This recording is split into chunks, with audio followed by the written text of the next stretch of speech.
tengah di prosesnya, yaitu bagaimana kita melakukan assessment risiko mulai dari identifying, terus analisa, mengevaluasi, dan ujungnya seperti Pak Gus Margono sampaikan tadi, bagaimana kita melakukan treatment terhadap risiko-risiko yang berdasarkan evaluasi dari kita semua perlu ditransfer karena tidak sanggup untuk atau belum cukup untuk dikelola oleh kita sendiri. Jadi ini arah yang kita akan bicara hari ini. Apa itu risk management ya? Jadi saya tampilkan beberapa gambar di sini. Yang pertama ini adalah banjir di Jakarta tahun 2013. Jadi kita dalam hal identifying risiko, kita memang harus mengenali risiko-risiko apa saja yang berpotensi terjadi di proyek atau di construction yang kita sedang kelola. Ya, itu ini hanya contoh-contoh yang menakutkan saja. Jadi teman-teman saya kasih dulu yang paling worst gitu ya, banjir sampai seperti ini. Terus juga di sebelah yang kanan yang biru ini adalah gempa di Palu waktu itu. Ini Hotel Roa-Roa.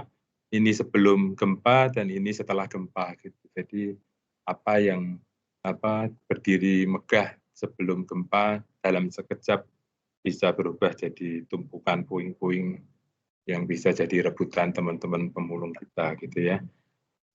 Berikutnya yang di bawah ini adalah selain ada gempa, ada banjir, ada juga tanah longsor. Ini di Gianyar 2018 juga, di sekitar bulan Desember, itu ada tanah longsor yang menyebabkan damage atau kerusakan yang sangat luar biasa juga.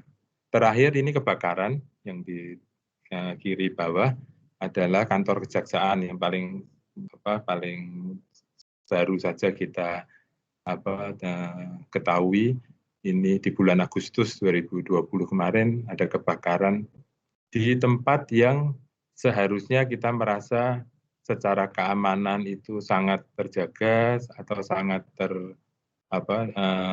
monitor dengan baik keamanannya, tapi itu pun bisa terjadi risiko yang sangat fatal gitu, kebakaran dan mengakibatkan kerusakan atau kerugian yang sangat besar. Gitu. Jadi ini potensi-potensi risiko yang kita perlu kenali. Kadang-kadang karena kita tidak menguasai semua disiplin ilmu, seperti kemarin baru saja saya seminar juga, saya kebetulan diminta untuk memberikan juga risk management tentang letusan gunung berapi. Dan sebelum itu ada teman pakar dari ITB yang men-share-kan juga ilmunya di bidang letusan gunung berapi. Kalau saya kan hanya pengelolaan risikonya dalam di asuransi. Teman ini Pak Mirsam dari ITB, dia membagikan pengetahuannya tentang letusan gunung berapi, bahaya-bahaya apa saja yang diakibatkan oleh letusan gunung berapi itu. Ternyata yang saya ketahui tentang letusan gunung berapi itu masih belum seberapanya gitu, karena saya hanya berdasarkan experience atau pengalaman kalau ada letusan gunung berapi, kerugian seperti apa yang biasa terjadi, berapa banyak terjadinya, terus bagaimana itu antisipasinya, terus kerugian di bidang bagian apa yang paling besar misalkan. Jadi sepengetahuan saya kemarin waktu saya presentasi, saya bilang bahwa letusan gunung berapi yang kita pernah yang dari perusahaan asuransi pernah catat atau record dan itu dijadikan database dan rumusan untuk pengelolaannya, bahwa yang paling berbahaya itu abu vulkaniknya gitu. Abu vulkaniknya itu ternyata kalau kena air embun atau air hujan terus akan mengeras jadi seperti beton itu, dan atap bangunan yang ada yang kejatuhan abu vulkanik itu tidak mampu menahan gitu, karena dalam desain kita nggak pernah memperhitungkan sebesar itu dengan tumpukan abu vulkanik yang cukup besar sehingga roboh, terus stok yang ada di dalam bangunan maupun mesin-mesinnya rusak dan kerugiannya cukup besar.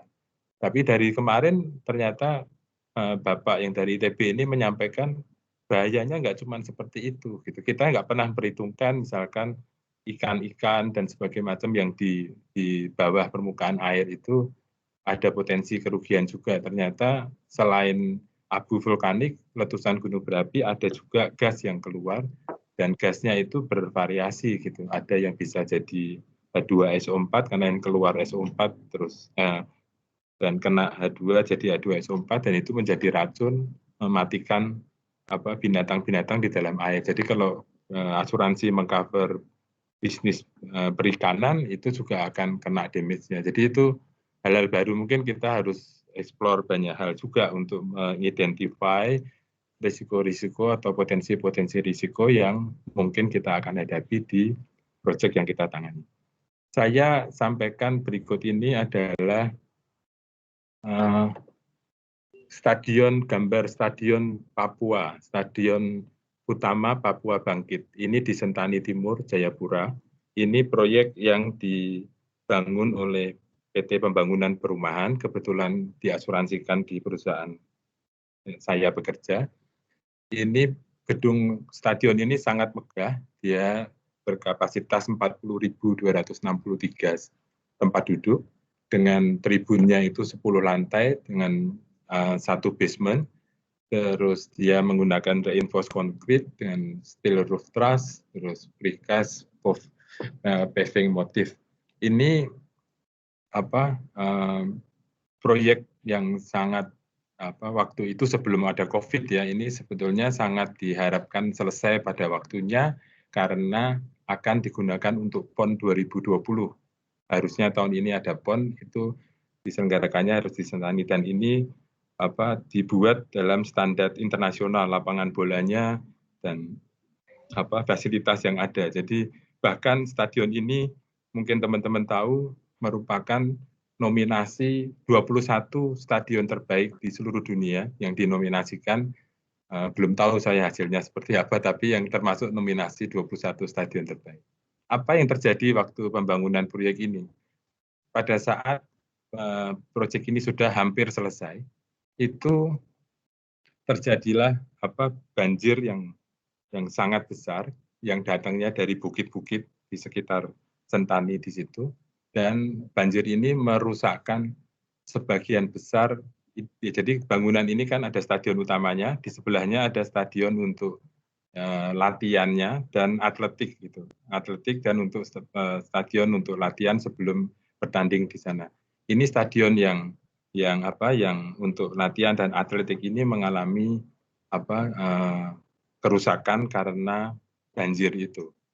Jadi apa yang data yang saya bisa sampaikan, harga pertanggungan stadion ini waktu diasuransikan itu hampir 1,4 triliun. 1,4 triliun. Ini dalam posisi sudah hampir selesai, 90% itu tanggal 16 Maret 2019, hampir tengah malam, jam 11 terjadilah flood. Air yang 2 hari sebelumnya ada hujan besar, setelah itu berhenti, tapi airnya jalan dari bukit-bukit, dari gunung di sekitarnya turun dan menerjang proyek ini. Stadion utamanya masih tetap berdiri, tetapi terjadi kerusakan yang cukup signifikan dengan kerugiannya itu sekitar 70 miliar. Itu yang mahal harga rumputnya, karena rumputnya diimpor, terus harga untuk lintasan lari untuk atletik itu juga itu cukup mahal. Jadi apa yang kita belajar dari sini bahwa kadang-kadang memang semua data yang kita punya, semua informasi yang kita dapatkan, seperti waktu kita diskusi setelah terjadi klaim ini, kita diskusi dengan pihak kontraktor, dengan pihak-pihak yang terkait, mereka mengatakan mereka sudah menghimpun semua data yang ada sampai periode hujan 20 tahunan, 50 tahunan mereka sudah kumpulkan, gathering semua, dan desain sudah dibuat berdasarkan itu. Ini termasuk dinding perimeternya juga roboh ini Pak. Sebagian dinding perimeter roboh karena terjangan air yang di luar perkiraan yang bisa diantisipasi sebelumnya dengan angka aman dan segala macam, tetap ini terjadi kerugian yang sebesar ini 70 miliar. Ya, saya quote satu statement dari Pak Michael Latham ini bahwa there is no construction without risk. Risk can be managed, reduce, share, transfer, and assume, but risk cannot be ignored. Jadi kata kuncinya adalah kita tidak bisa mengabaikan risiko gitu. Kita tidak bisa menganggap enteng risiko karena ya itu risiko bisa datang anytime dan kita kalau tidak menyiapkan dengan baik kita bisa mengalami atau kerugian yang sangat fatal. Saya kira masa COVID ini membuat kita juga lebih sadar juga tentang risiko gitu. Yang dulunya kita pikir risiko seperti ini tidak ada, kita juga nggak pernah memikirkan ketemu orang di jalan-jalan pakai masker gitu ya. Sekarang hampir pandangan normal kita semua ketemu orang dengan pakai masker. Ini saya tunjukkan ambil dari annual report PT Pembangunan Perumahan. Apa yang saya mau sampaikan sebetulnya kerugian finansial karena misalkan tadi di PP di Stadion Sentani itu 70 miliar, itu estimasi yang masih terus akan dihitung nanti dengan kerugian pastinya. Jadi karena prinsipnya adalah reinstatement, jadi pada saat estimasi awal tentunya kita belum bisa menghitung secara pasti berapa jumlah semua kerugiannya. Harga rumputnya yang nanti terakhir diimport berapa itu kan masih dalam proses sehingga yang bisa diberikan sekarang baru perkiraan 70 miliar. Apa yang saya mau sampaikan bahwa kalau risiko tadi diabaikan atau tidak diperhitungkan atau bukan tidak diperhitungkan, sebenarnya mereka sudah memperhitungkan waktu dalam manajemen proyeknya,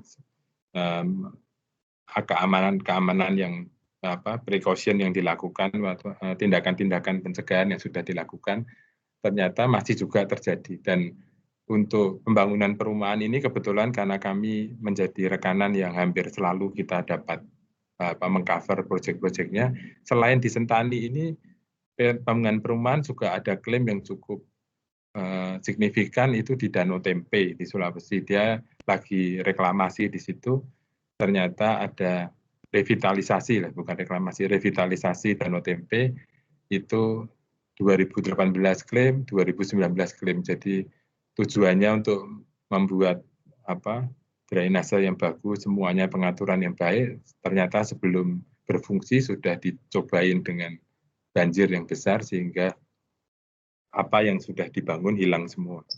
Nah ini saya mau menunjukkan bahwa laba yang mereka kumpulkan dalam setahun itu kalau terakhir di 2019 adalah 1,2 triliun, artinya 1.200 miliar. Kalau yang tadi 70 miliar itu terjadi, itu baru satu case ya, 70 miliar terjadi dan untung diasuransi gitu, jadi yang bayar asuransi Wanatata. Kalau enggak berarti kan harus ditanggung sendiri. Kalau itu ditanggung sendiri, kita bisa sama-sama lihat bahwa dengan posisi sekarang saja, dengan dia dikelola dengan bagus, dengan diasuransikan, di sana juga ada tenaga khusus di bagian risk management yang mengelola proyek-proyek asuransi, proyek-proyek yang harus diasuransikan. Ini rasio laba terhadap pendapatan itu kelihatan dari tahun 2016 7%, 2017 8%, jadi 7-8% ini di tahun 2019 turun jadi 4,9%. Bayangkan kalau tadi tidak diasuransikan, pasti rasio ini lebih kecil lagi. Dengan rasio 4,9 saja, Pak Erick Thohir 2020 mengganti direksinya gitu. Tahun 2020 sudah diganti nih direksinya karena dianggap rasio laba terhadap pendapatannya menurun cukup signifikan dari 7,8 jadi 4,9. Jadi memang sedemikian krusialnya pengelolaan risiko di dalam proyek-proyek ini. Nah, di samping itu kita perlu tahu juga bahwa Indonesia itu memang kalau di tempat dunia asuransi kita mengistilahkannya itu supermarket bencana gitu. Apa aja ada Pak di Indonesia itu, dari letusan gunung berapi, gempa gunung itu kita di mana-mana ada sehingga potensi letusannya cukup tinggi, terus gempa juga di mana-mana ada, itu istilahnya ring of fire-nya dari gempa di Indonesia itu sudah tidak ada pilihan gitu, semuanya ada, jadi kita tidak bisa sembunyi atau pindah di mana semuanya memang daerah yang berpotensi gempa. Yang dibilang Kalimantan kosong pun penelitian terakhir mengatakan ya itu tidak berarti itu bebas dari risiko gempa walaupun potensinya jauh lebih kecil. Baik. Sekarang asuransi sebagai risk transfer mechanism. Jadi risk transfer itu adalah teknik risk management yang paling umum dilakukan, di mana potensial loss untuk potensial loss yang mungkin dihadapi oleh perseorangan atau perusahaan dipindahkan ke pihak ketiga. Tapi dipindahkannya itu tentunya tidak gratisan gitu ya, dipindahkan dan tentunya akan ada pembayaran kepada pihak ketiga yang menggantikan menanggung risiko-risiko yang muncul. Nah, kalau pilihannya kan macam-macam ya, transfer risiko ini bisa juga dengan asuransi yang saya sekarang sedang bawakan. Kalau dipindahkannya ke asuransi, yang bisa dipindahkan itu adalah potensi-potensi risiko, potensi loss itu yang berhubungan dengan finansial. Jadi yang bisa dihitung dengan sejumlah uang itu yang bisa diasuransikan gitu. Kalau enggak, misalkan kerugiannya itu berupa kesempatan untuk kesempatan untuk mendapatkan bisnis yang lebih besar yang hilang gara-gara mengalami satu musibah, itu kita tidak bisa tanggung. Tetapi kalau bisa diukur dengan uang, misalkan kerugian barang tertentu yang dulunya dimiliki jadi rusak dan nilainya berkurang, itu bisa diasuransikan. Jadi di sini risk transfer yang bisa dilakukan terhadap ke perusahaan asuransi adalah risiko yang berkaitan dengan financial risk, dengan risiko keuangan, dan biasanya asuransi akan melakukan perhitungan, analisa, dan menetapkan suku premi atau besaran premi yang perlu dibayar untuk menggantikan posisi dari individual atau perusahaan yang mempunyai risiko itu dan dipindahkan ke asuransi. Kenapa asuransi segitu beraninya gitu menanggung risiko? Ini memang pertanyaan awal saya waktu saya pertama kali masuk di perusahaan asuransi Wahana Data ini. Waktu itu memang kebetulan saya punya pengalaman yang kurang begitu baik gitu dengan perusahaan asuransi, bahwa image yang ada mungkin teman-teman juga sudah banyak atau masih berpikiran seperti itu, asuransi itu tukang tipu gitu sebetulnya, karena waktu itu saya masih mahasiswa di Atmajaya, bapak saya meninggal, saya ngurus asuransi juga tidak dibayar itu klaimnya gitu ya. Nah, tetapi setelah saya kerja di asuransi, saya mengetahui bahwa memang yang perlu kita pahami dalam risk transfer ini, kita tidak menggantikan semua risiko yang dimiliki oleh seseorang atau perusahaan itu, dan seluruh risiko itu menjadi tanggungan dari perusahaan asuransi. Ada hal-hal yang dikecualikan, ada hal-hal yang memang tidak dijamin, dan itu disepakati di awal. Gitu. Nah, masalahnya adalah biasanya, apalagi kalau asuransi jiwa, yang punya deal atau kesepakatan untuk pengcoveran asuransi itu beda dengan yang akan menerima ganti ruginya gitu ya. Saya sebagai anak dari bapak saya yang mengurus klaimnya merasa kok klaimnya tidak dibayar, tapi kalau dilihat di polisnya setelah saya kerja di asuransi, saya tahu bahwa memang penyebab kematian ayah saya waktu itu adalah risiko-risiko yang sudah disepakati oleh ayah saya itu tidak termasuk di dalam jaminan yang polis ini yang dibayar gitu. Jadi itu masalahnya. Jadi kalau untuk konstruksi kebetulan karena belum sebagian besar sih yang melakukan transaksi atau kesepakatan untuk penerbitan polis biasanya kan bukan orang-orang yang ada di lapangan yang kalau terjadi musibah atau klaim tentunya masih bisa karena nggak ikut di lapangan tentunya masih bisa mendiskusikan atau mencari titik temu mengenai apakah kerugian ini dijamin atau tidak gitu karena dia juga tahu pada saat sebelum di cover risiko-risiko apa yang bisa di cover yang sudah disepakati di cover atau belum gitu. Ini termasuk di dalam asuransi kan dikenal ada deductible atau risiko sendiri yang harus ditanggung. Itu termasuk bagian dari perhitungan ganti rugi yang selalu memperhitungkan risiko sendiri atau own risk yang kita harus tanggung. Ini adalah contoh-contoh bagaimana risiko itu ditransfer ke insurance. Ya, jadi dalam macam-macam jenis asuransinya, ada kendaraan, ada rumah, ada construction, ada jiwa juga, ada bisnis, itu biasanya kita mengcoverkan dengan cara business interruption kalau ada misalkan ini yang menarik adalah yang COVID ini kemarin gitu. Business interruption yang di cover di polis biasanya adalah business interruption yang following kejadian yang dijamin di polis. Misalkan supermarketnya terbakar atau hotelnya terbakar, maka supermarketnya tidak bisa buka atau hotelnya tidak bisa buka melayani tamu lagi. Kerugiannya itu, business interruption-nya misalkan harus tutup sampai 6 bulan, yang tutup 6 bulan itu dibayar asuransi itu betul. Tapi kalau COVID kemarin ini tidak ada kebakaran, tidak ada bencana alam yang mengakibatkan bisnisnya berhenti, tapi gara-gara orang sakit dan diberi aturan nggak boleh ke mall atau mall harus tutup, nah itu yang sekarang sedang jadi isu gitu. Secara polis sebetulnya itu tidak dijamin. Dan di Indonesia sih tidak begitu banyak gejolak karena memang sudah clear jelas, tapi justru di negara-negara maju yang di Eropa itu sekarang sedang dilakukan legal case untuk meminta bahwa asuransi harus membayar gitu, walaupun tidak terjadi material damage di bangunan atau usahanya.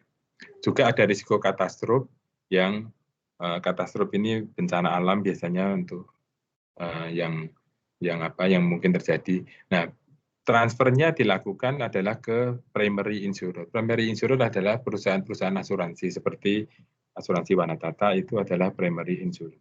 Nah, primary insurance ini kapasitasnya akan terbatas, Pak. Seperti tadi Stadion Sentani, pertanggungannya hampir 1,4 triliun.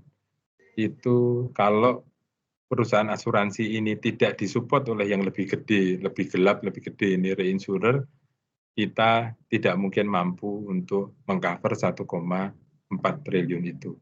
Karena modal setor yang diwajibkan oleh OJK sekarang ini untuk satu perusahaan asuransi adalah 150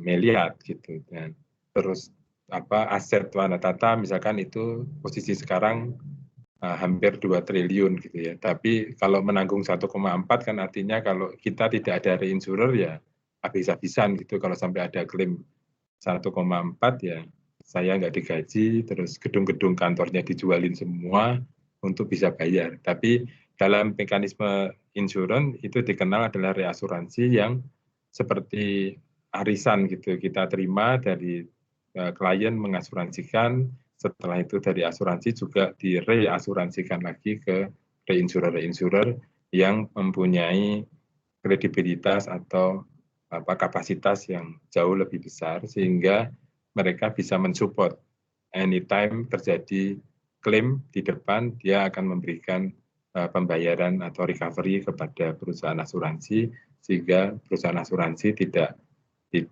mengalami masalah di keuangannya. Jadi setiap risiko perusahaan asuransi akan penahan sendiri, seperti juga di dalam.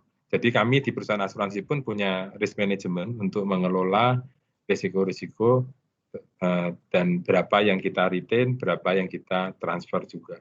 Itu ada aturannya dari OJK juga memberikan batasan-batasan minimum dan maksimum supaya terjadi keseimbangan bisnis yang baik gitu. Kalau enggak kan semua dijual perusahaan asuransi, bukan lagi perusahaan asuransi, cuman jadi makelar gitu, jadi perantara saja.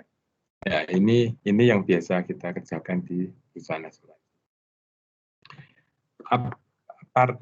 Pihak-pihak apa saja yang terlibat dalam suatu insurance contract?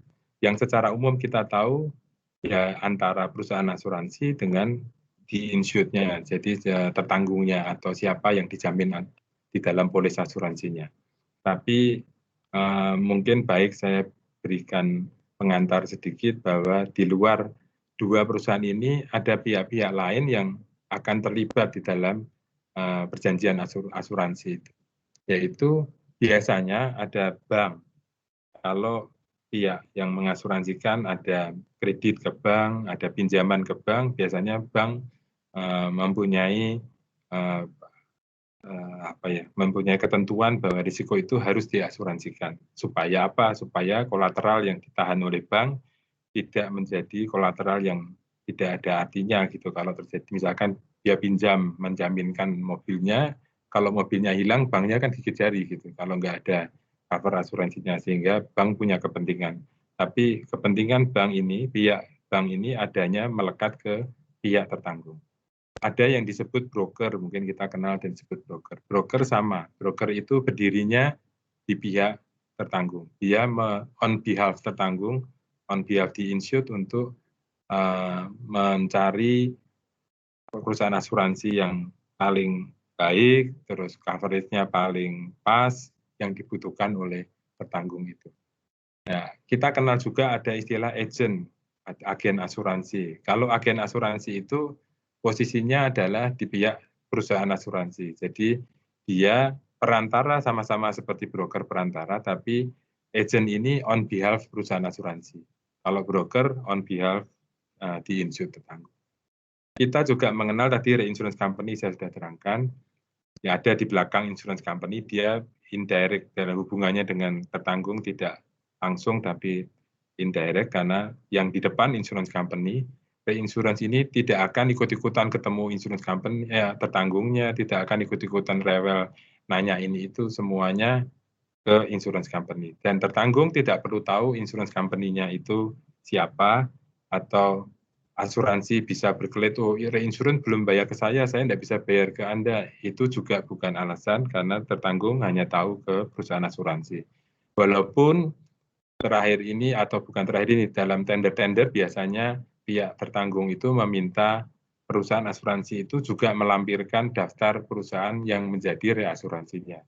Itu tujuannya hanya untuk meyakinkan bahwa yang di belakang perusahaan asuransi yang sedang kita seleksi ini adalah perusahaan-perusahaan reasuransi yang kapabel. Karena ada perusahaan-perusahaan reasuransi yang ya itu Senin ada, hari Kamis libur gitu, terus Senin ada, hari Kamis ngabur gitu. Jadi ada yang begitu gitu, karena mereka banyak spekulan-spekulan. Sekarang orang berbisnis reasuransi ada yang berdasarkannya hanya pemodal, bukan pebisnis asuransi. Jadi hanya melihat kalau trennya bagus dia masuk, trennya tidak bagus dia keluar. Jadi ini yang membahayakan, sehingga kadang-kadang mereka bertanya, walaupun tidak secara langsung nanti akan berhubungan dengan pihak tertanggung. Ada loss adjuster yang ada di tengah-tengah ini, warnanya juga beda, dari insurer juga tidak sama, dari tertanggung juga tidak sama. Loss adjuster ini adalah pada saat terjadi klaim, biasanya khususnya klaim yang besar-besar, kalau klaim kecil dengan alasan ekonomis, biasanya perusahaan asuransi akan selesaikan sendiri langsung, diperiksa, dihitung, dan dibayar langsung. Tapi kalau klaimnya besar seperti di Sentani tadi, kami memang menunjuk loss adjuster. Itu adalah pihak ketiga yang kita beri instruksi untuk melakukan adjustment terhadap kerusakan itu, melakukan survei, dan setelah disurvei mereka menghitung. Kalau mereka tidak mampu melakukan perhitungan sendiri, dia biasanya meng-hire konsultan yang kadang-kadang juga akademisi untuk melakukan review, gitu. Apakah atas klaim ini itu ada hubungan atau tidak dengan penyebabnya yang disampaikan oleh tertanggung, untuk diuji apakah benar ini klaimnya memang seperti ini. Misalkan banjir kemarin, kita bisa menguji apakah benar ini banjir yang di luar perkiraan atau di luar desain yang secara normal kita lakukan, atau memang desainnya yang salah, gitu kan. Kadang-kadang kita sampai, karena di dalam polis asuransi construction, kesalahan desain itu kalau kita tidak sepakati untuk dijamin secara standar polis, faulty design itu dikecualikan. Jadi kalau terbukti ada kesalahan desain, polisnya tidak jalan, gitu, tidak bisa bayar. Tapi di situ biasanya konsultan akan memberikan reviewnya dan memberikan opininya, mengatakan, oh ini betul, desainnya sudah mengikuti aturan yang ditetapkan, sudah memperhitungkan klaim atau potensi klaim 50 tahunan dan segala macam itu, sehingga kalkulasi atau perhitungan kerugiannya bisa didapatkan secara lebih baik. Nah, loss adjuster ini berdiri di tengah-tengah, dia tidak membela asuransi, walaupun yang bayar asuransi, karena tertanggungnya kan sudah loss, dia nggak bayar lagi biaya ini, tetapi dia ke tertanggung juga dia akan mendengarkan semua yang disampaikan oleh tertanggung dan menjadikan pertimbangan untuk dalam perhitungan kerugiannya. Loss adjuster ini biasanya adalah berskala internasional, gitu. Kenapa?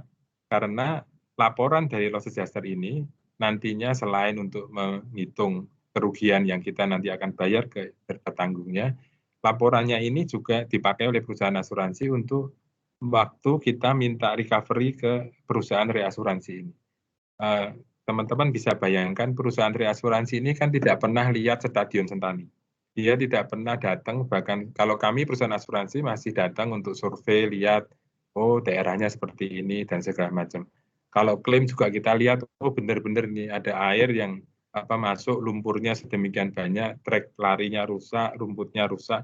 Kalau reinsurance kan nggak dengar, nggak lihat, sorry. Kalau dengar dia bisa lihat bisa dengar dari sosial media, tapi dia nggak lihat sama sekali. Jadi loss adjuster ini menjadi laporan loss adjuster ini menjadi dasar juga dari reinsurance company untuk melakukan persetujuan dalam hal recovery apabila terjadi klaim. Karena loss adjuster ini biasanya karena sudah bertaraf internasional, kredibilitasnya juga bisa dipertanggungjawabkan. Selanjutnya saya masuk ke proyek konstruksi.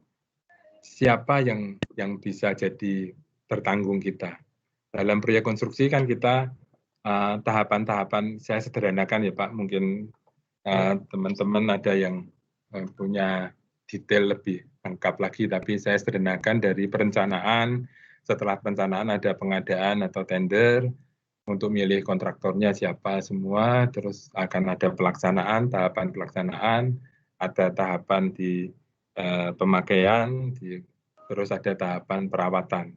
Nah, ada 5 tahapan besar ini ada pihak-pihak yang terkait di dalam tahapan-tahapan ini. Di dalam perencanaan biasanya prinsipal, terus dia mulai ada juga pihak yang lain, yaitu konsultan perencana, untuk mengikuti semua itu tujuan terakhirnya kan untuk memenuhi semua aturan dari regulator.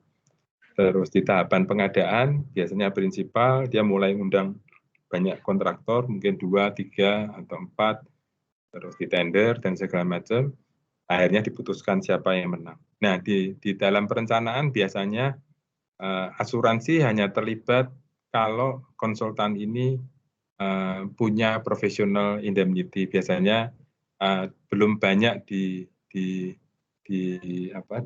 diterapkan, tetapi saya dengar kami pernah menggarap dengan asosiasi insinyur ya, Persatuan Insinyur Indonesia atau apa yang dari Bandung, itu setiap insinyur yang ada ada dari persatuan itu diminta untuk punya asuransinya, dibagi kelas-kelas kualifikasinya, terus masing-masing ada cover asuransinya sebagai konsultan gitu. Jadi akan apabila terjadi kesalahan dalam melakukan perencanaan, dia ada liability yang bisa dibayar dengan polis itu. Gitu. Ada di sini. Tapi tidak untuk proyek konstruksi ini biasanya pada saat tender asuransi sudah mulai ada, Pak. Jadi pada saat tender biasanya kontraktor akan memasukkan harga penawaran yang sudah diikuti dengan berapa premi asuransi yang harus dibayar, sudah termasuk di dalam harga tender itu.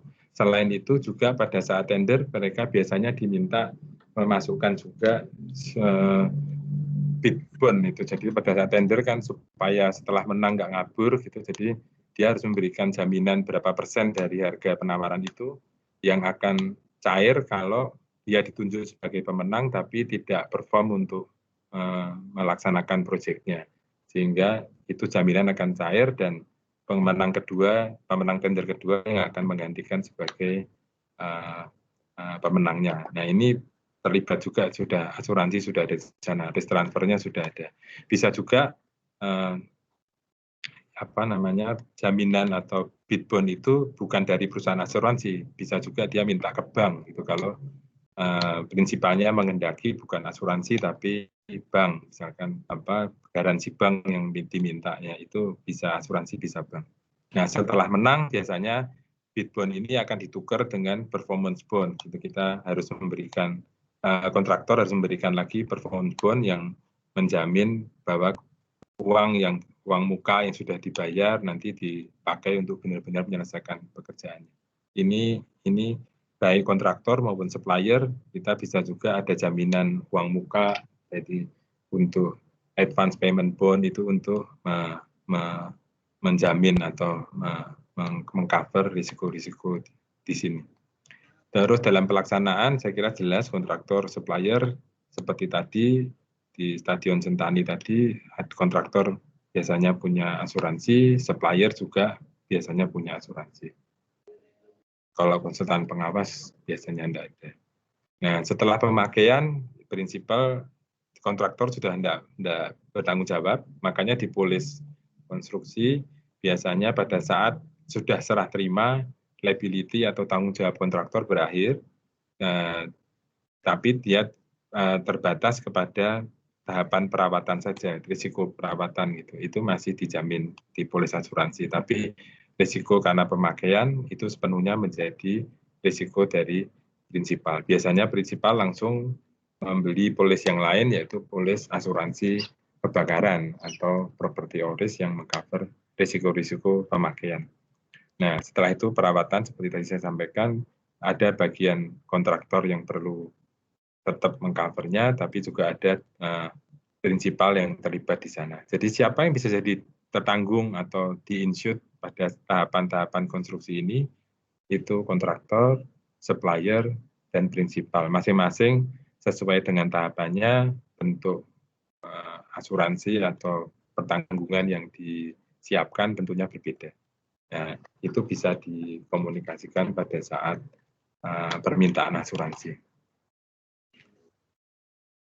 Saya sampai ke kesimpulan, jadi adalah sangat penting untuk mentransfer risiko yang bisa diasuransikan, insurable risk, karena tidak semua risiko bisa diasuransikan, yang bisa diasuransikan kepada asuransi. Yang kedua, penawaran yang murah, zip code ini tidak berarti bagus, karena di masyarakat sekarang masih berpikiran kalau asuransi itu karena dianggapnya biaya, gitu, bukan sebagai perlindungan tapi biaya, jadi kalau mahal ya kalau besar itu mahal gitu, tapi sebetulnya sebesar-besarnya itu kalau misalkan margin kontraktor 10% misalnya itu paling besarnya 1% sebetulnya yang jadi premi asuransi, tapi coverage atau perlindungan yang diberikan saya kira cukup signifikan. Yang penting sebetulnya bukan harganya, tetapi adalah mengenai cover atau wordingnya. Prinsipnya sebetulnya semua risiko itu asal yang tiba-tiba dan tidak terduga, yang jadi masih belum tentu terjadi, bisa diasuransikan. Hanya tinggal nanti diperhitungkan preminya, tarifnya. Gitu ya. Semakin banyak orang mengasuransikan tipe yang seperti itu, tentunya preminya akan menjadi semakin murah, semakin karena dibagi semakin banyak gitu. Kalau yang sedikit frekuensinya yang mengasuransikan, tentunya akan lebih mahal karena kita tidak punya orang sama-sama seperti arisan itu yang urunan untuk membeli coverage itu. Nah, kapasitas banyak di market, tetapi yang penting kita cek juga bagaimana pengalaman klaim dari perusahaan asuransi yang akan kita pilih. Sekarang zamannya sudah terbuka, kita bisa cek di website. Perusahaan asuransi punya kewajiban mencantumkan hasil atau laporan keuangan setiap kuartal. Jadi teman-teman bisa lihat di sana. Tidak usah dipromosiin, Anda bisa lihat, bisa buka dan Anda bisa lihat, pelajari perusahaan ini sehat atau perusahaan ini tidak sehat. Harus yang paling terakhir, yang paling penting adalah bahwa kita perlu komunikasi yang dua arah antara tertanggung dan penanggung untuk mendapatkan risk management yang baik. Jadi sebetulnya yang perlu disampaikan pada saat mentransfer risiko adalah concern kita atau risiko yang sudah kita evaluasi, ini risiko apa yang Anda mau transfer. Itu harus disampaikan sehingga perusahaan asuransi juga mengerti apa yang sedang menjadi concern dan mungkin akan disiapkan coverage atau perlindungan asuransi yang paling cocok dan pas gitu. Kadang-kadang bukan berarti kalau di dalam penawaran klausulnya itu sampai 50 itu yang bagus gitu. Kadang-kadang kita tidak memerlukan gitu yang dari manajemen risiko yang kita sudah lakukan sendiri, kita bisa tahan atau kita bisa kurangi sendiri, ya itu tidak perlu dimasukkan supaya tidak usah diperhitungkan sebagai premi yang harus dibayar. Karena tadi prinsipnya kan setiap risiko yang ditransfer pasti ada fee atau premi yang harus diberikan kepada perusahaan asuransi. Saya kira itu membuka dari saya. Monggo kalau ada pertanyaan, hal-hal yang tidak jelas dan yang perlu diperjelas lagi, saya persilahkan. Terima kasih. Terima kasih Pak. Ya. Dari Pak Himawan. Mas, ingat Pak Himawan, Pak Ganan? Ya.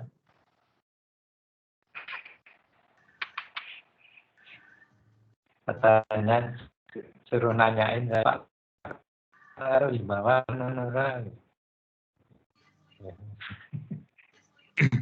Gimana Pak? Karena kenal nggak sama Pak Himawan, dia suruh nanya gitu katanya. Pak Himawan di Los Adjuster ya Pak? Iya, di Clever. Ya, saya kenal Pak Himawan, suka naik motor gede. Iya. Suka naik motor gede. Tadi ya. saya kabari langsung dia ngomong ke saya, katanya takoni wae karena kenal aku. Iya itu Pak Himawan suka naik moge Pak. Baik, terima kasih Pak karena presentasinya sangat jelas sekali. Ya. Gambar-gambarnya sangat menarik dan sangat jelas. Silakan teman-teman mahasiswa kalau ingin bertanya bisa raise hand atau silakan para mahasiswa peserta KP alternatif.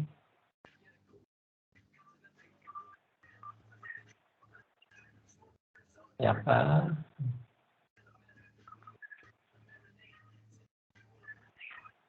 Mumpung ada ahlinya. Ini kalau harus ada yang mulai dulu Pak. Jadi saya mulai ya Pak. Yeah. Jadi gini, kalau tadi yang banyak diceritakan kan kasus pada proyek-proyek besar ya. Yeah. Nah di Indonesia sendiri apakah ada peraturannya bahwa proyek itu memang harus diasuransikan begitu? Apakah misalnya ada batasan? Karena kalau bayangan saya meskipun nilainya jauh lebih kecil, tetapi risiko untuk fatalnya lebih besar gitu ya. Kalau kontraktor besar kan mereka meskipun nilainya besar tapi kekuatannya juga besar gitu. Ya. Nah, kalau di Indonesia sendiri apakah ada aturannya? Kalau tidak ada aturannya, apakah kontraktor kecil juga sudah punya kesadaran tentang asuransi proyek gitu? Iya. Terima kasih. Ya, terima kasih Pak Arianto. Jadi aturan untuk mewajibkan proyek itu diasuransikan belum ada Pak di Indonesia ini. Jadi biasanya orang Indonesia ini kan kalau tidak kepepet tidak asuransi. Jadi seperti juga asuransi harta benda. Biasanya kalau kredit itu baru diasuransikan. Kalau tidak, misalnya beli mobil, kalau nggak kredit atau lewat leasing, ya nggak diasuransiin gitu. Karena merasa ya masih bisa saya tanggung sendiri. Jadi memang aturan untuk mewajibkan belum ada. Kita sebagai asosiasi sudah nyoba approach Pak ke pemerintah untuk diwajibkan gitu. Jadi seperti di Vietnam saja itu kendaraan bermotor semua diasuransikan Pak. Jadi kalau ada tabrakan tuh nggak usah berkelahi di jalan, nggak usah ribut. Saya lihat sendiri kalau di Vietnam itu tabrakan ya sudah masing-masing beresin mobilnya jalan lagi gitu. Karena masing-masing sudah diganti oleh asuransi. Jadi tidak ada permasalahan di jalan dan sebagainya. Tapi sampai sekarang belum goal Pak. Karena di sini kalau buat aturan kan ongkosnya banyak gitu, sampai DPR, sampai pihak-pihak lain. Jadi masih belum ada aturannya. Nah, apakah kontraktor kecil sudah ada kesadaran? Menurut saya sudah gitu, karena masing-masing sebetulnya sejauh tidak, saya nggak bilang semua, tapi mereka-mereka yang sudah sadar mengenai risiko yang bisa terjadi atau pernah mengalami, biasanya punya keinginan untuk terus mengasuransikan. Teman-teman dari Atma Jaya yang jadi kontraktor, yang seangkatan dengan saya juga, ya mengasuransikan gitu. Pernah dia dapat proyek di BCA waktu itu, yang jadi dari BCA-nya juga anak Atma Jaya, Teknik Sipil juga, dia sebagai kontraktornya mungkin kolusi juga, enggak tahu, tapi kontraktornya juga anak Atma Jaya juga. Terus BCA Pontianak yang dibangun, ternyata ada settlement Pak, miring gitu. Antara kanan dan kiri bisa beda berapa senti sehingga klaim gitu Pak.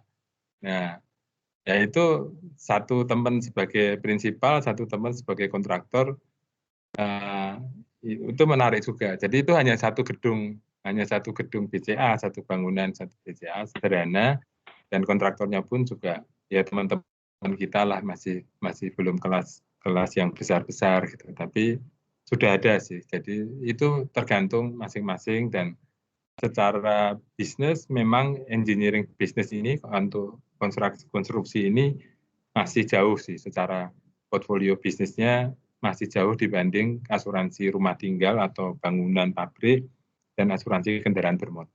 Jadi engineering masih di nomor 5 lah, nomor 5, nomor 6. Masih belum besar, memang belum besar. Tapi adanya sudah ada, tapi belum banyak. Itu Ya. Pak jawaban. Makasih Pak Gana. Ya. Mungkin ayo Silakan. siswa yang lain atau dosen yang ada beberapa yang hadir juga di sini, silakan. Berapa dosen?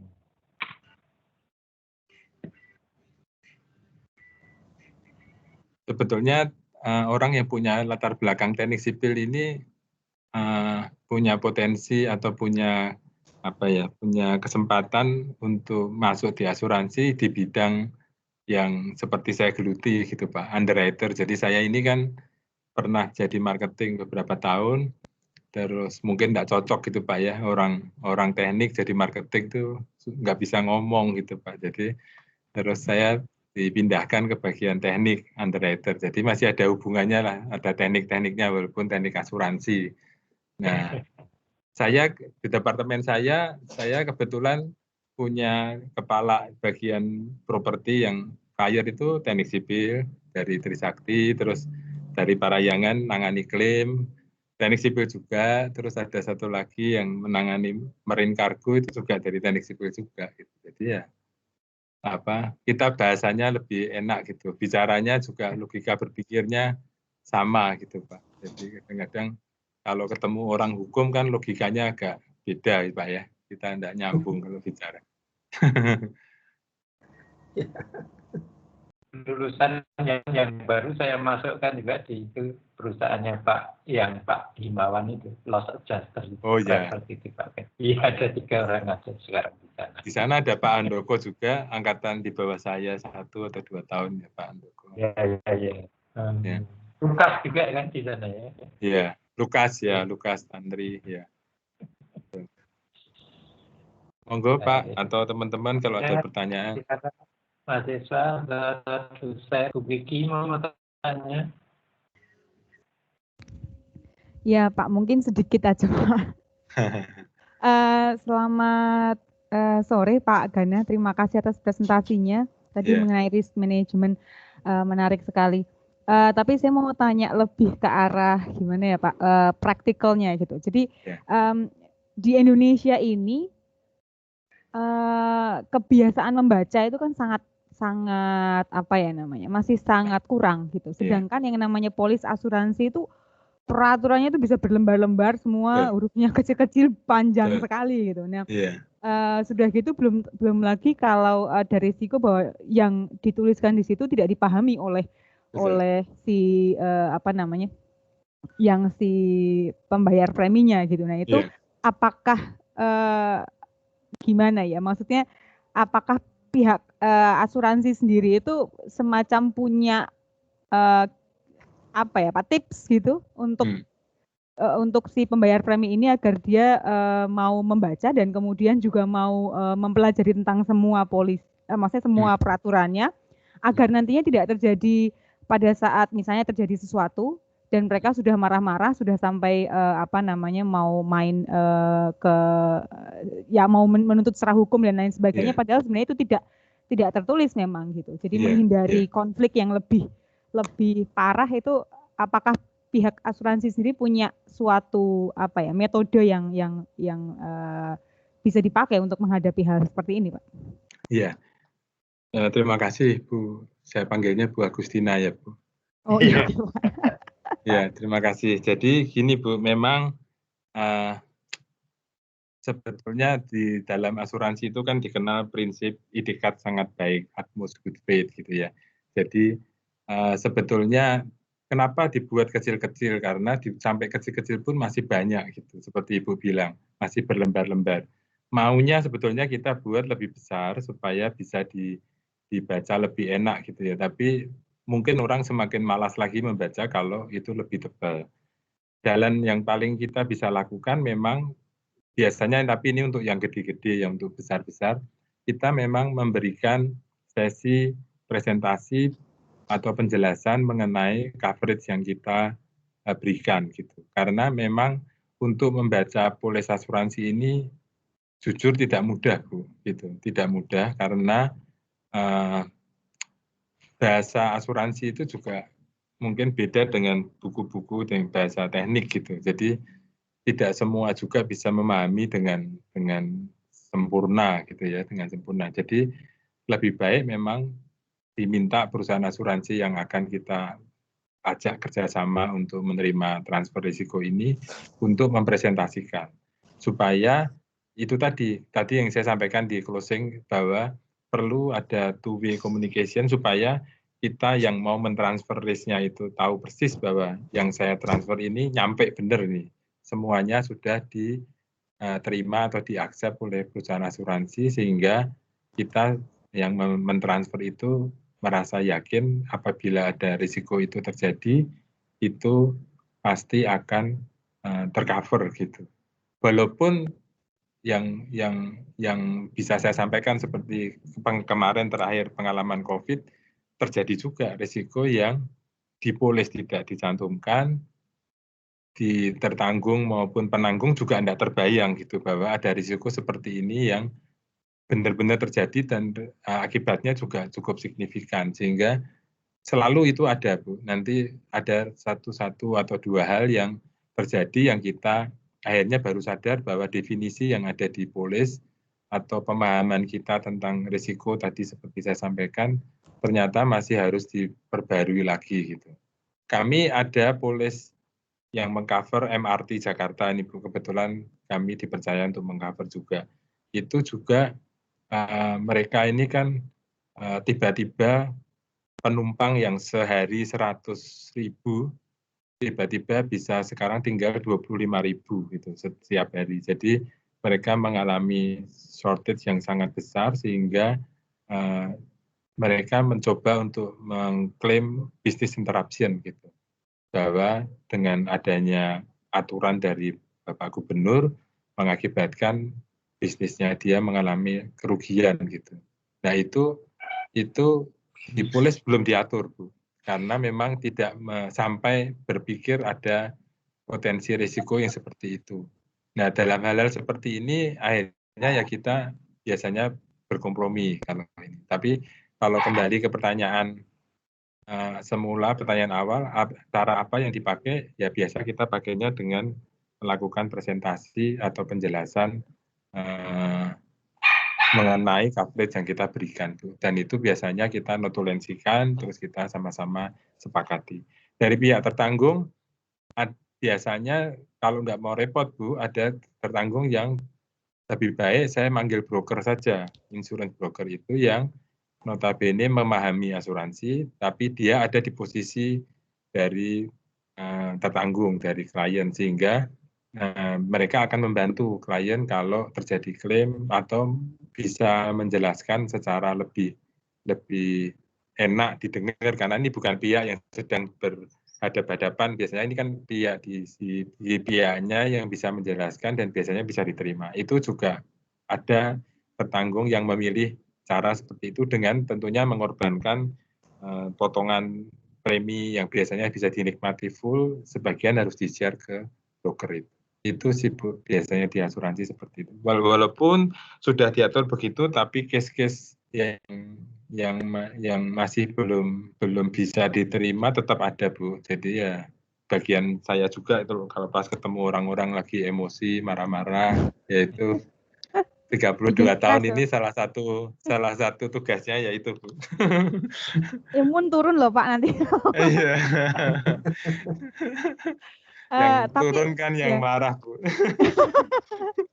Iya Pak, mungkin satu lagi Pak. Yeah. Satu lagi pertanyaan. Jadi kalau misalnya asuransi mengenai bangunan-bangunan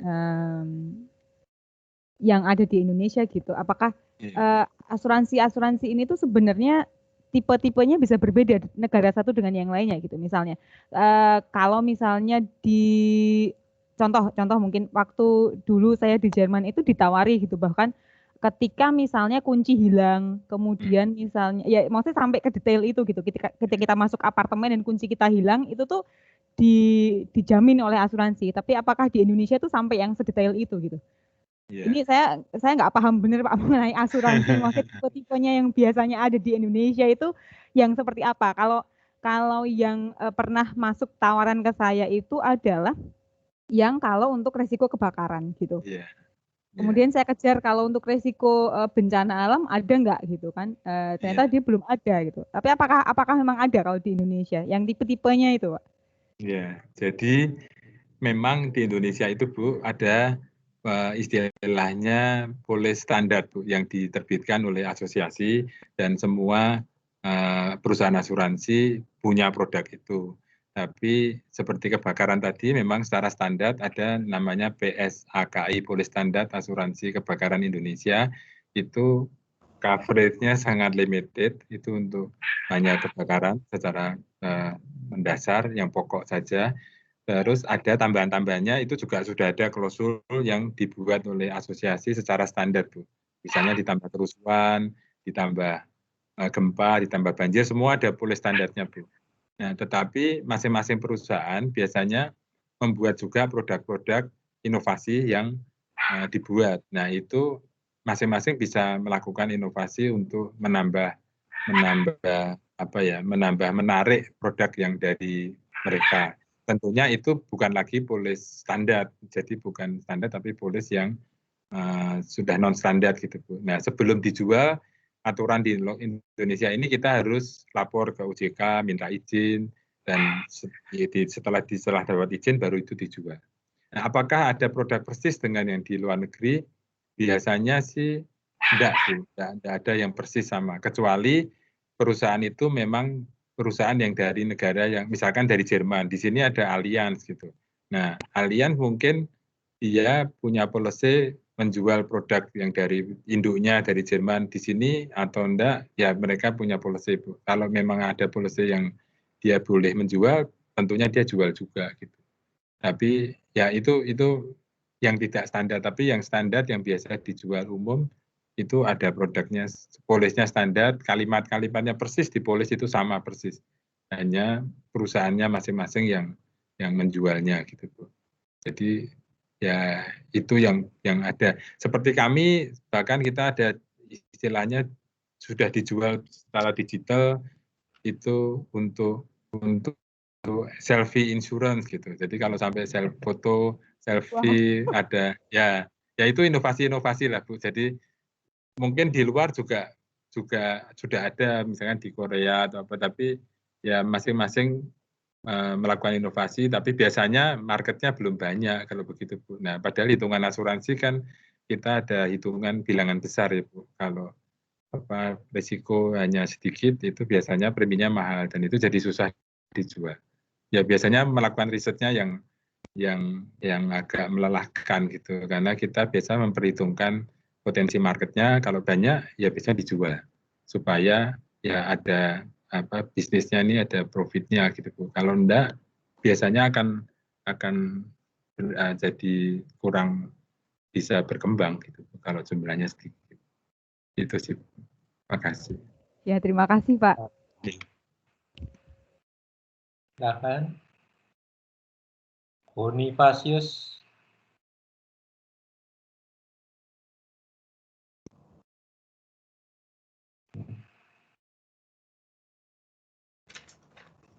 Yuk dari mahasiswa nih. Alvin tuh biasanya nanya tuh. Siapa? Alvin.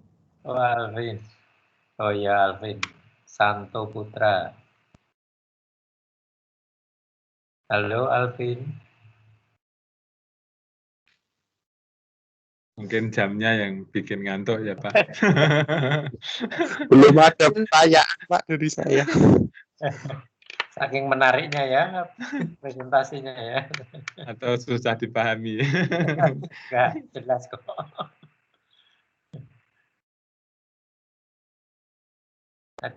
Masih ada dari teman-teman mahasiswa. Silakan.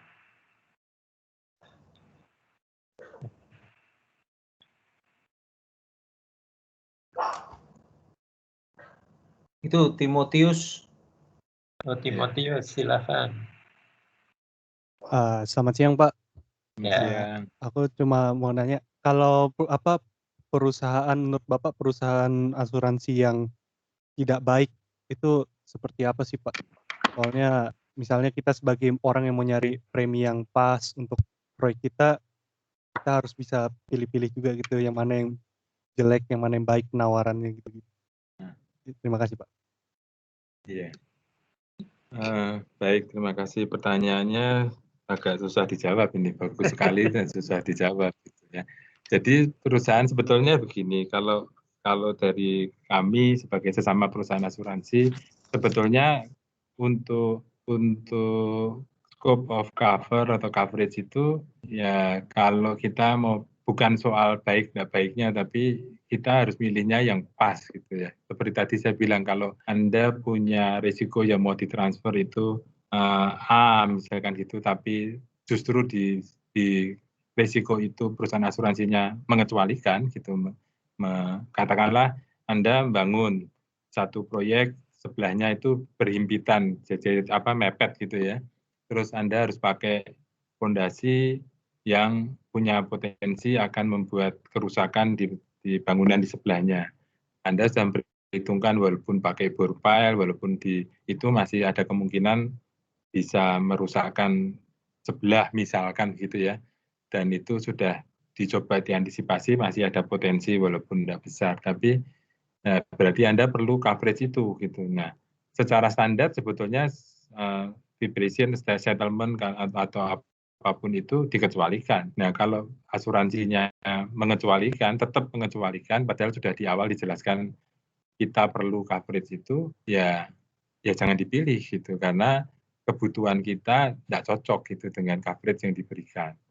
Jadi biasanya sebetulnya semua itu kan bisa dijamin.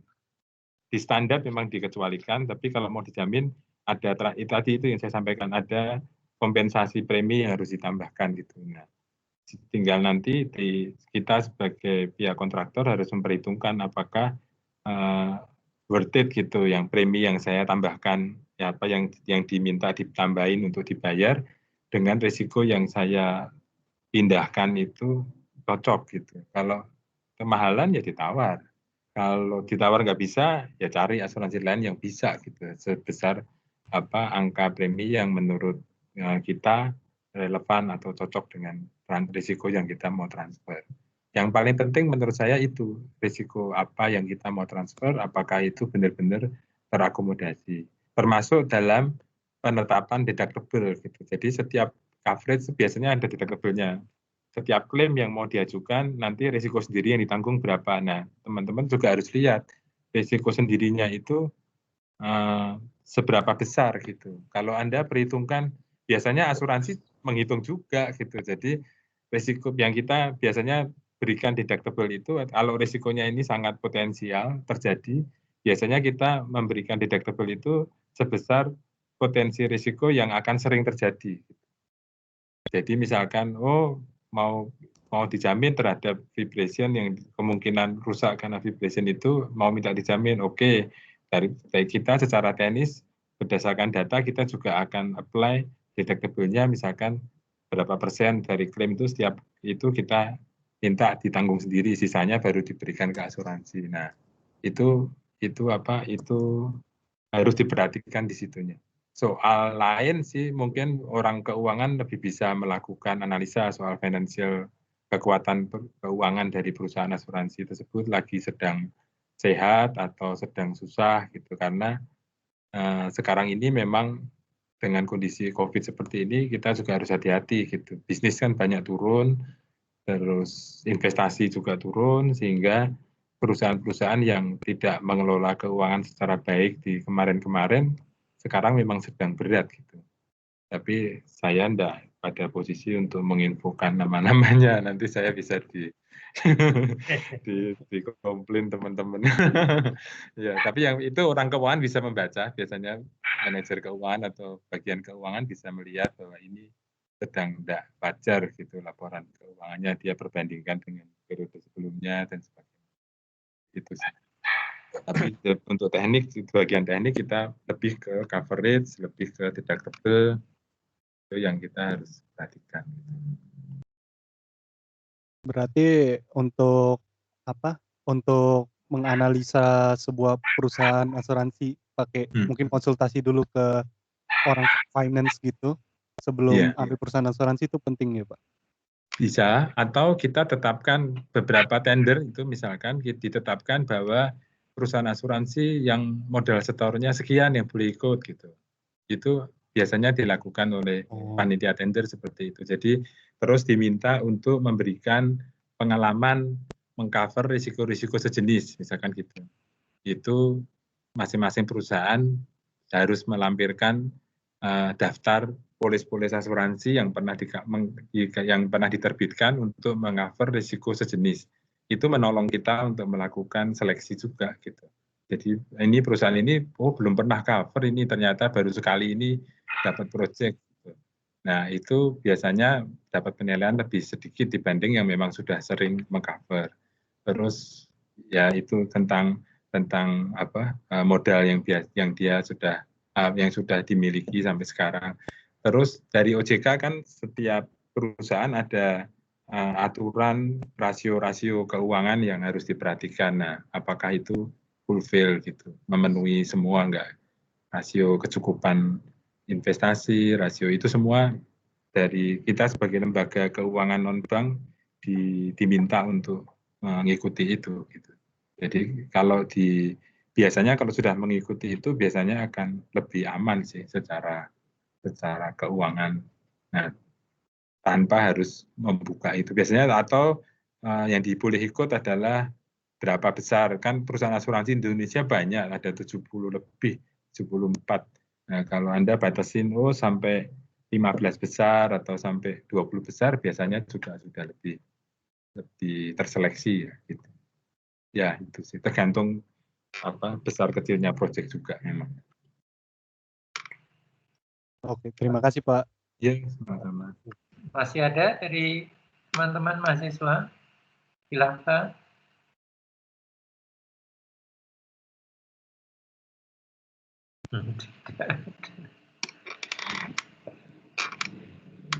Baik, terima kasih Pak Gana. Tadi saya sudah WA-an sama Pak Arijanto. Wah, ini perlu kuliah ini. Mungkin ya mungkin bisa kita akhiri ya. Ya, terima kasih. Tadi saya kembalikan Pak Ari. Ya, terima kasih Pak Kus, terima kasih Pak Gana. Sebetulnya saya agak kagok juga harus manggil Pak Gana, harus ngomong Indonesia begitu ya. Karena biasanya koyaku manggilnya juga manggil nama kecil begitu. Iya, betul. Ya, teman sejak dulu ya, Pak Gana masih ingat dulu suka bonceng-boncengan ditangkap polisi bareng-bareng. Nah, ya.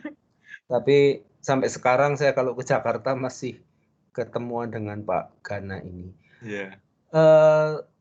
Saya justru baru sadar bahwa rupanya bidang asuransi ini cukup dekat dengan bidang konstruksi begitu ya. Yeah. Pada para mahasiswa ya, sebetulnya apa yang dibicarakan Pak Gana tadi tidak hanya bisa menjadi bagian dari laporan KP, tapi bisa dikembangkan untuk tugas akhir juga begitu. Ya, karena mungkin tadi saya sempat sambil Google ternyata banyak juga penelitian di bidang konstruksi tentang risk and insurance for construction project gitu.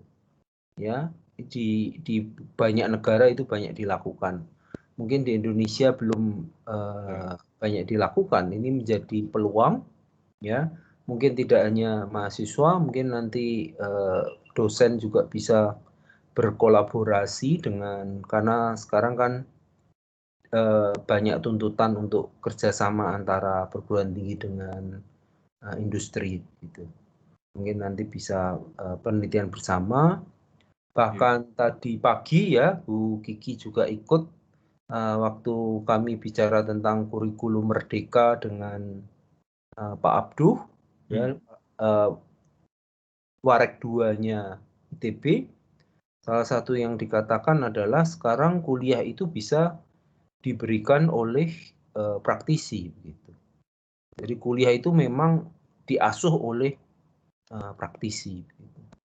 Lalu bimbingan tugas akhir juga bisa dilakukan bersama antara dosen dengan co-pembimbing misalnya dari industri. Ini di negara-negara lain sudah banyak dilakukan. Di Indonesia baru menginisiasi ke sana begitu. Ya mungkin dari seminar ini rasanya semakin membuka wawasan kami begitu ya. Nanti bisa dilanjutkan dengan kerjasama yang lain. Terima kasih Pak Gana yang telah meluangkan waktunya berbagi ilmu. Terima kasih Bapak Ibu dosen juga pada para mahasiswa ya. Nah, seperti saya selalu katakan bahwa tidak harus membuat laporan seutuhnya apa yang disampaikan oleh Pak Gana tadi begitu. Jadi bisa saja diambil salah satu topik yang menarik di antara yang disampaikan oleh Pak Gana tadi, lalu dikembangkan begitu. Dari itu ya bisa cari data lanjutan dari Sekarang kan banyak dari paper, dari internet dan sebagainya, sehingga bisa menjadi laporan yang baik, yang bermanfaat. Baik, saya rasa itu. Terima kasih sekali lagi dan selamat sore untuk semuanya. Ya, sore, terima kasih. Yuk, thank you. Terima kasih. Terima kasih Pak Gana. Iya, Bu, sama-sama. Pak, nanti kalau misalnya di program pasca itu kan ada mata kuliah manajemen infrastruktur dan di situ juga termasuk membahas risk management. Mungkin nanti kalau Bapak ada waktu bisa boleh, Bu. Bisa memberikan kuliah gitu ya, Pak. Wah, yang nembung keduluan Bu Kiki. Saya sudah mikir bisa masuk ke mata kuliah yang lain. Jadi mungkin ya betul Bu Kiki. Ya. Karena ya, sekarang kan kampus Merdeka, Pak. Sekarang manajemen risiko ini kan menjadi isu hangat juga di konstruksi begitu. Betul. Iya. Dan kami di industri asuransi juga sertifikasi itu kenapa saya ikut bukan sok-sokan tapi diwajibkan, Bu. Jadi kita harus certified untuk risk management karena ya, memang itu jadi tuntutan sekarang. Meskipun kayaknya kalau di Indo memang belum, tadi seperti Pak Hari juga katakan bahwa di Indonesia belum terlalu ini ya Pak. Iya. Perhatian ke risk management itu gitu, kayak orang, ya kayak misalnya kendaraan contohnya, sehari-hari kita pakai tapi juga kadang kita nggak pakai asuransi gitu. Kalau sekarang penting banget. Ini saya langsung WA bimbingan saya. Topikmu dialihkan saja ke risk and insurance. Iya. Oke, baik. Makasih. Oke, baik. Terima kasih Pak Gana. Selamat sore Bapak Ibu dan para mahasiswa. Saya pamit. Ya, monggo saya pamit juga, Bu.